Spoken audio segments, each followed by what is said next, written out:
लोकसभा के स्पीकर आदरणीय श्री ओम बिरला जी, राज्यसभा के उपसभापति श्री हरिवंश जी, माननीय सांसदगण, सभी वरिष्ठ जनप्रतिनिधि, विशिष्ट अतिथि, अन्य सभी महानुभाव और मेरे प्यारे देशवासियों, हर देश की विकास यात्रा में कुछ पल ऐसे आते हैं जो हमेशा के लिए अमर हो जाते हैं।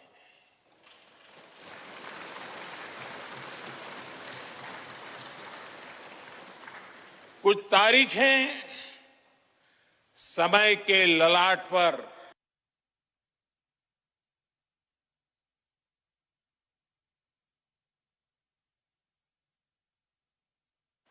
आज 28 मई 2023 का ये दिन ऐसा ही शुभ अवसर है।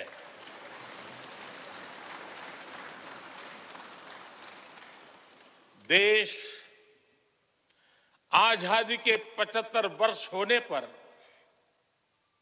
अमृत महोत्सव मना रहा है। इस अमृत महोत्सव में भारत के लोगों ने देशवासियों को भारतीय लोकतंत्र के इस स्वर्णिम क्षण की बहुत बहुत बधाई देता हूं।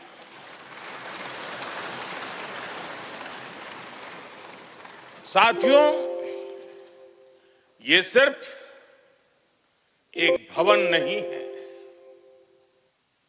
ये 140 करोड़ भारतवासियों की आकांक्षाओं और सपनों का प्रतिबिंब है।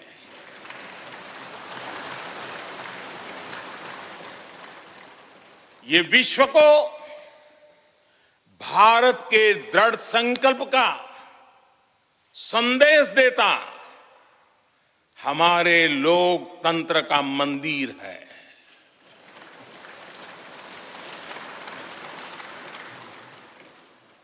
ये नया संसद भवन योजना को यथार्थ से, नीति को निर्माण से, इच्छा शक्ति को क्रिया शक्ति से, संकल्प को सिद्धि से जोड़ने वाली अहम कड़ी साबित होगा। ये नया भवन हमारे स्वतंत्रता सेनानियों के सपनों को साकार करने का माध्यम बनेगा। ये नया भवन आत्मनिर्भर भारत के सूर्योदय का साक्षी बनेगा।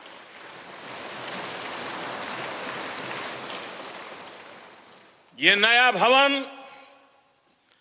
विकसित भारत के संकल्पों की सिद्धि होते हुए देखेगा। ये नया भवन नूतन और पुरातन के सह अस्तित्व का भी आदर्श है। साथियों, नए रास्तों पर चलकर ही नए प्रतिमान गढ़े जाते हैं।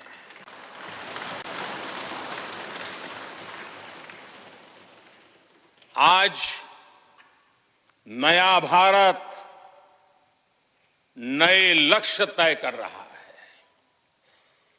नए रास्ते गढ़ रहा है, नया जोश है, नया उमंग है, नया सफर है, नई सोच है, दिशा नई है, दृष्टि नई है, संकल्प नया है, विश्वास नया है।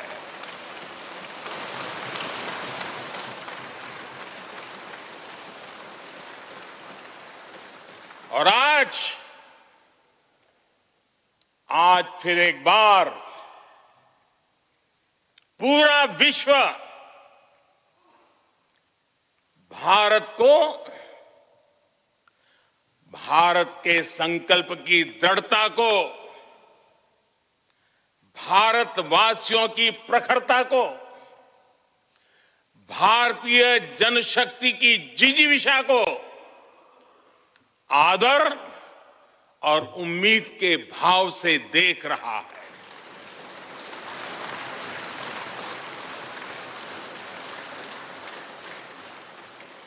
जब भारत आगे बढ़ता है तो विश्व आगे बढ़ता है।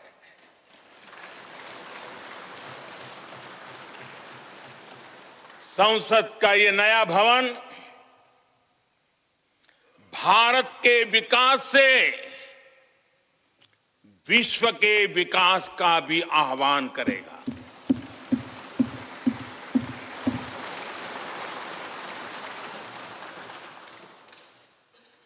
साथियों,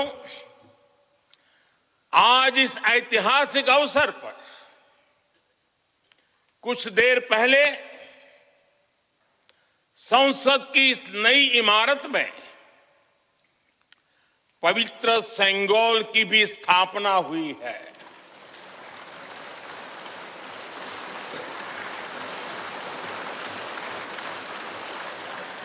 महान चोल साम्राज्य में सेंगोल को कर्तव्य पथ का, सेवा पथ का, राष्ट्र पथ का प्रतीक माना जाता था।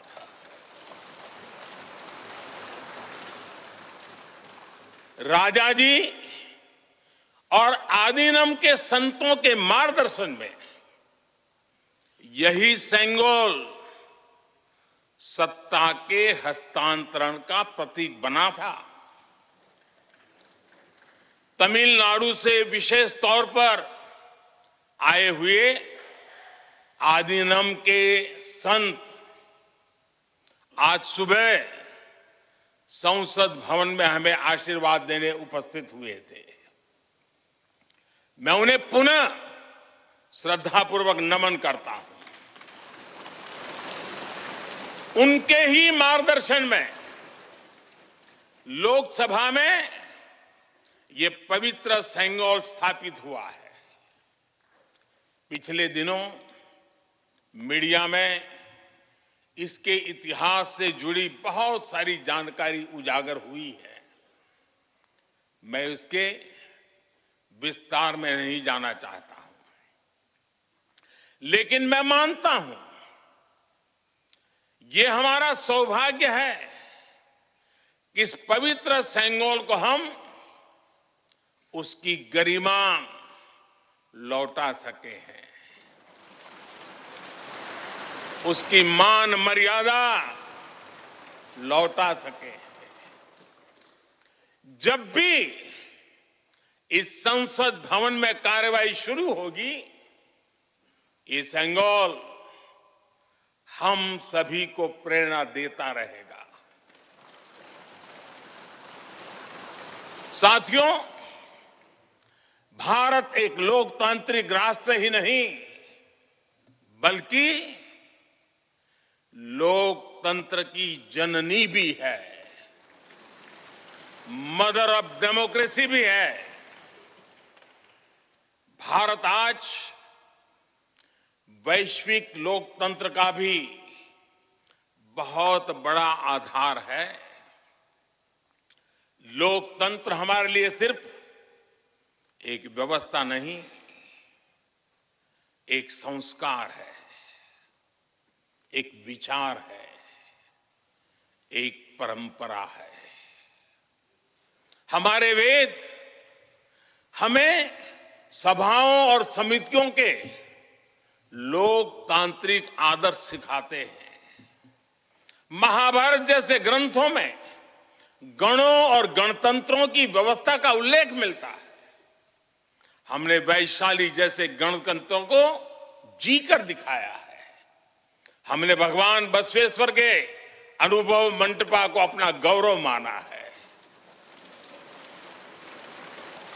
तमिलनाडु में मिला 900 ईस्वी का शिलालेख आज भी हर किसी को हैरान कर देता है। हमारा लोकतंत्र ही हमारी प्रेरणा है, हमारा संविधान ही हमारा संकल्प है। इस प्रेरणा, इस संकल्प की सबसे श्रेष्ठ प्रतिनिधि अगर कोई है तो ये हमारी संसद है। और ये संसद देश की जिस समृद्ध संस्कृति का प्रतिनिधित्व करती है, उसका उद्घोष करती है। शेते निपद्य मानस्य, शेते निपस्य मानस्य चराति चरत भगः, चरैवेति चरैवेति चरैवेति। कहने का तात्पर्य, जो रुक जाता है उसका भाग्य भी रुक जाता है, लेकिन जो चलता रहता है उसी का भाग्य आगे बढ़ता है, बुलंदियों को छूता है। और इसलिए चलते रहो, चलते रहो। गुलामी के बाद हमारे भारत ने बहुत कुछ खोकर अपनी नई यात्रा शुरू की थी। वो यात्रा कितने ही उतार चढ़ावों से होते हुए, कितनी ही चुनौतियों को पार करते हुए आजादी के अमृत काल में प्रवेश कर चुकी है। आजादी का ये अमृत काल विरासत को सहेजते हुए विकास के नए आयाम गढ़ने का अमृत काल है। आजादी का ये अमृत काल देश को नई दिशा देने का अमृत काल है। आजादी का ये अमृत काल अनंत सपनों को, असंख्य आकांक्षाओं को पूरा करने का अमृत काल है। इस अमृत काल का आह्वान है, इस अमृत काल का आह्वान है मुक्त मातृभूमि को, मुक्त मातृभूमि को नवीन प्राण चाहिए, नवीन पर्व के लिए नवीन प्राण चाहिए। मुक्त गीत हो रहा, मुक्त गीत हो रहा नवीन राग चाहिए, नवीन पर्व के लिए नवीन प्राण चाहिए।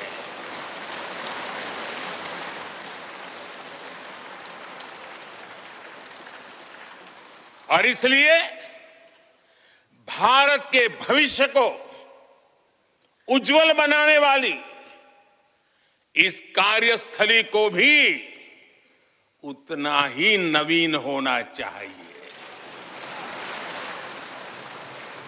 आधुनिक होना चाहिए। साथियों, एक समय था जब भारत दुनिया के सबसे समृद्ध और वैभवशाली राष्ट्रों में गिना जाता था। भारत के नगरों से लेकर महलों तक, भारत के मंदिरों से लेकर मूर्तियों तक, भारत का वास्तु भारत की विशेषज्ञता का उद्घोष करता था।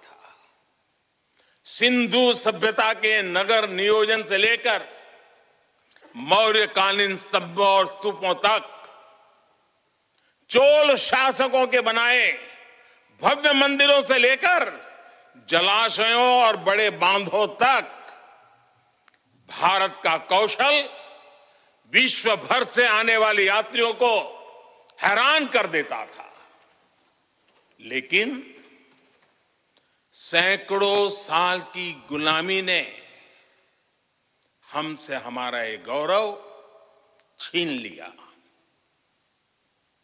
एक ऐसा भी समय आ गया जब हम दूसरे देशों में हुए निर्माण को देखकर मुग्ध होने लग गए। 21वीं सदी का नया भारत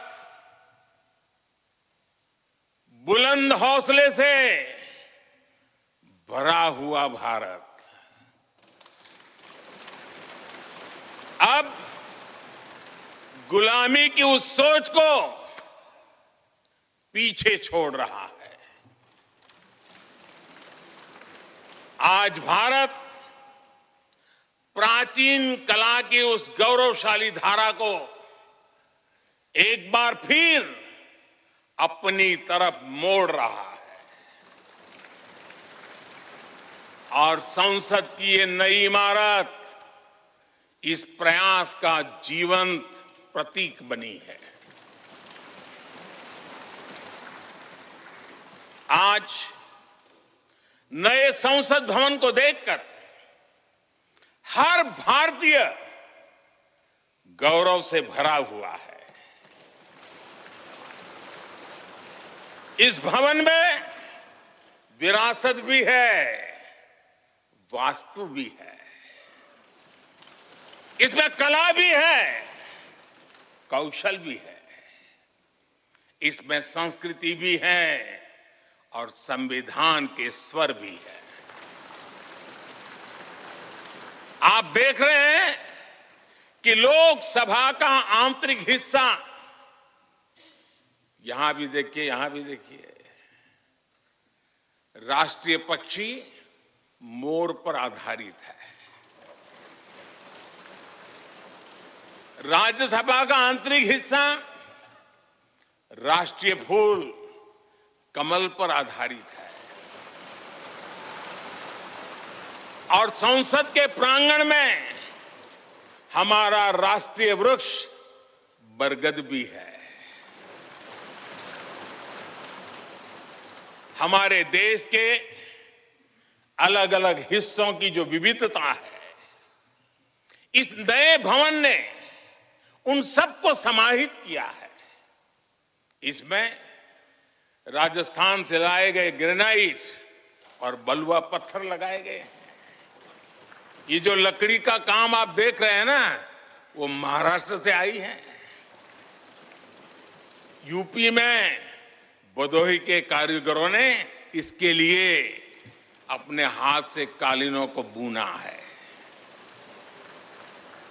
एक तरह से इस भवन के कण कण में हमें एक भारत श्रेष्ठ भारत की भावना के दर्शन। साथियों, संसद के पुराने भवन में सभी के लिए अपने कार्यों को पूरा करना कितना मुश्किल हो रहा था, ये हम सभी जानते हैं। टेक्नोलॉजी से जुड़ी समस्याएं थी, बैठने की जगह से जुड़ी चुनौती थी। इसलिए ही बीते 1.5-2 दशकों से ये चर्चा लगातार हो रही थी कि देश को एक नए संसद भवन की आवश्यकता है।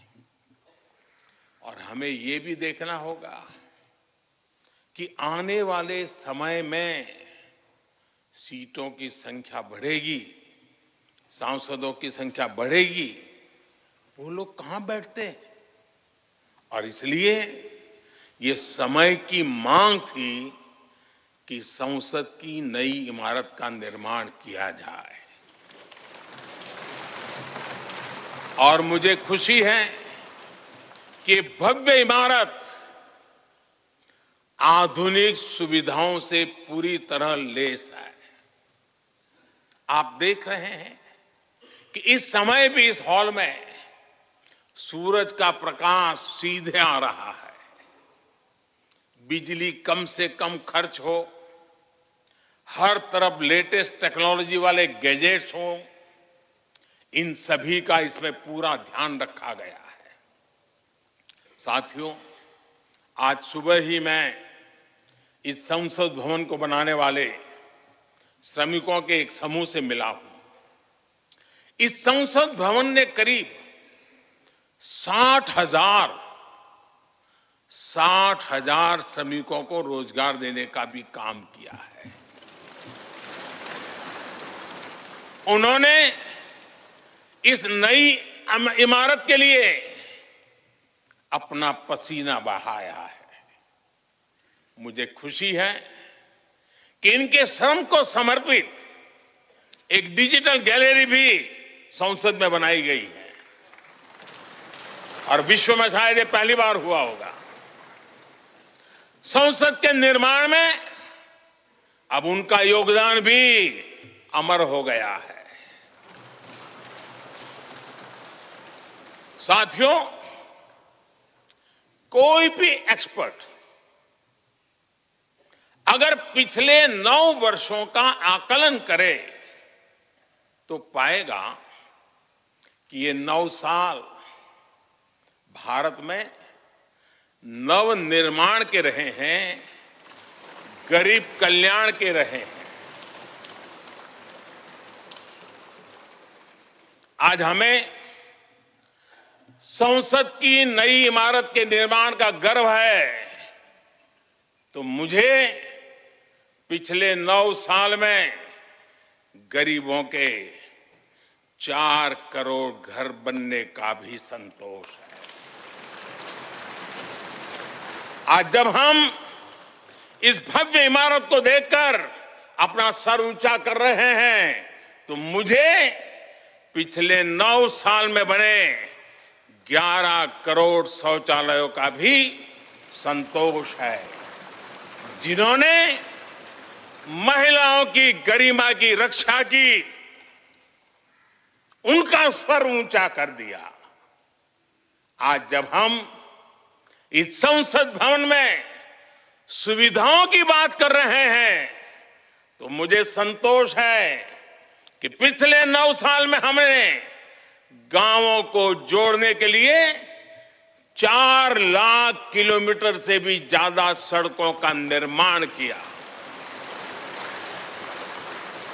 आज जब हम इस इको फ्रेंडली इमारत को देखकर खुश हैं, तो मुझे संतोष है कि हमने पानी की एक एक बूंद बचाने के लिए 50,000 से ज्यादा अमृत सरोवरों का निर्माण किया है। आज जब हम इस नए संसद भवन की लोकसभा और राज्यसभा को देखकर उत्सव मना रहे हैं, तो मुझे संतोष है कि हमने देश में 30,000 से ज्यादा नए पंचायत भवन भी बनाए हैं। यानी पंचायत भवन से लेकर संसद भवन तक हमारी निष्ठा एक ही है, हमारी प्रेरणा एक रही। देश का विकास, देश के लोगों का विकास। साथियों, आपको ध्यान होगा 15 अगस्त को लाल किले से मैंने कहा था, यही समय है, सही समय है।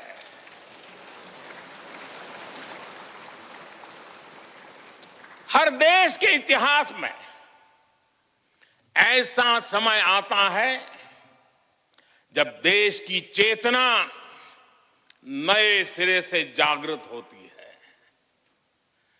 भारत में आजादी के 25 साल पहले, 47 के पहले 25 साल याद कीजिए, आजादी के 25 साल पहले ऐसा ही समय आया था। गांधी जी के असहयोग आंदोलन ने पूरे देश को एक विश्वास से भर दिया था। गांधी जी ने स्वराज के संकल्प से हर भारतवासी को जोड़ दिया था। ये वो दौर था जब हर भारतीय आजादी के लिए जी जान से जुट गया था। इसका नतीजा हमने 1947 में भारत की आजादी के तौर पर देखा। आजादी का ये अमृतकाल भी भारत के इतिहास का ऐसा ही पड़ाव है। आज से 25 साल बाद भारत अपनी आजादी के 100 वर्ष पूरे करेगा। हमारे पास भी 25 वर्ष का अमृत कालखंड है। इन 25 वर्षों में हमें मिलकर भारत को विकसित राष्ट्र बनाना है।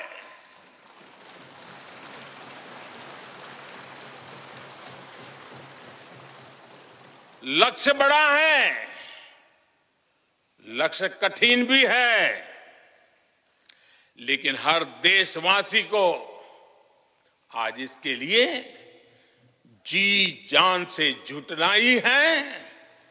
नए प्रण लेने हैं, नए संकल्प लेने हैं, नई गति पकड़नी है।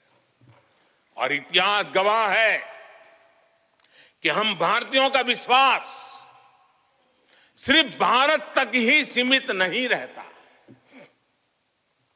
हमारी आजादी की लड़ाई ने दुनिया के बहुत सारे देशों में उस समय एक नई चेतना जागृत कर दी थी। हमारी आजादी की लड़ाई से भारत तो आजाद हुआ ही, साथ ही कई देश आजादी की राह पर चल पड़े। भारत के विश्वास ने दूसरे देशों के विश्वास को सहारा दिया था। और इसलिए भारत जैसा विविधता से भरा देश, इतनी बड़ी आबादी वाला देश, इतनी सारी चुनौतियों से लड़ने वाला देश जब एक विश्वास के साथ आगे बढ़ता है तो इससे दुनिया के अनेक देशों को प्रेरणा भी मिलती है। भारत की हर सफलता आने वाले दिनों में दुनिया के अलग अलग भूभाग में अलग अलग देशों की सफलता के रूप में प्रेरणा का कारण बनने वाली है।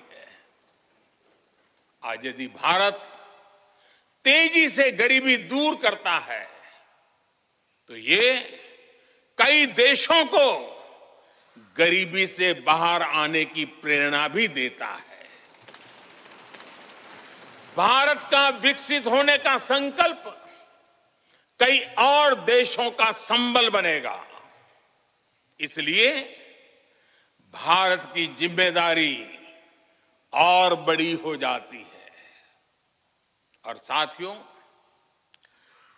सफलता की पहली शर्त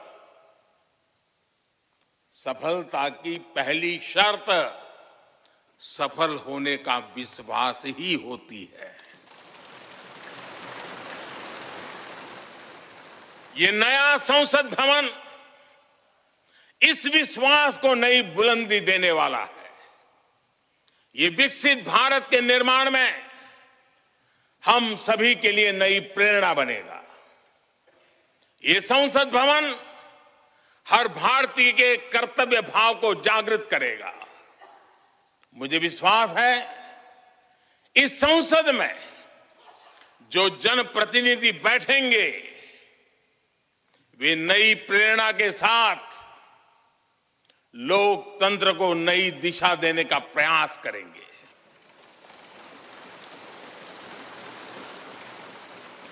हमें नेशन फर्स्ट की भावना से आगे बढ़ना होगा। इदम राष्ट्राय इदम न मम। हमें कर्तव्य पथ को सर्वोपरि रखना होगा। कर्तव्यमेव कर्तव्यम, अकर्तव्यम न कर्तव्यम। हमें अपने व्यवहार से उदाहरण प्रस्तुत करना होगा। यद यदाचरति श्रेष्ठः तद्देव इतरो जनः। हमें निरंतर खुद में सुधार करते रहना होगा। उद्धरेत आत्मना आत्मानानम। हमें अपने नए रास्ते खुद बनाने होंगे। अपदीवो भव। हमें खुद को खपाना होगा, तपाना होगा। तपसो ही परम नास्ति तपसा विंदते महत। हमें लोक कल्याण को ही अपना जीवन मंत्र बनाना होगा। लोकहितम मम करणीयम। जब संसद के इस नए भवन में हम अपने दायित्वों का ईमानदारी से निर्वहन करेंगे तो देशवासियों को भी नई प्रेरणा मिलेगी। साथियों, दुनिया के सबसे बड़े लोकतंत्र को यह नई संसद एक नई ऊर्जा और नई मजबूती प्रदान करेगी। हमारे श्रमिकों ने अपने पसीने से इस संसद भवन को इतना भव्य बना दिया है। अब हम सभी सांसदों का दायित्व है कि इसे अपने समर्पण से और ज्यादा दिव्य बनाएंगे।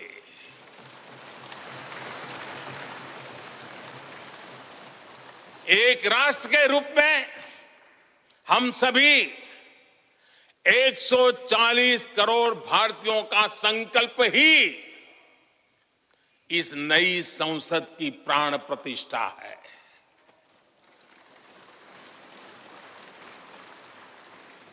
यहां होने वाला हर निर्णय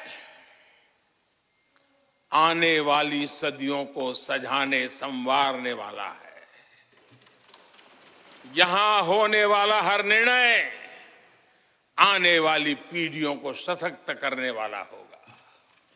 यहां होने वाला हर निर्णय भारत के उज्ज्वल भविष्य का आधार बनेगा। गरीब, दलित, पिछड़ा, आदिवासी, दिव्यांग समाज के हर वंचित परिवार के सशक्तिकरण का, वंचितों को वरीयता का रास्ता यहीं से गुजरता है। इस नए संसद भवन की हर ईंट, हर दीवार, इसका कण कण गरीब के कल्याण के लिए समर्पित है।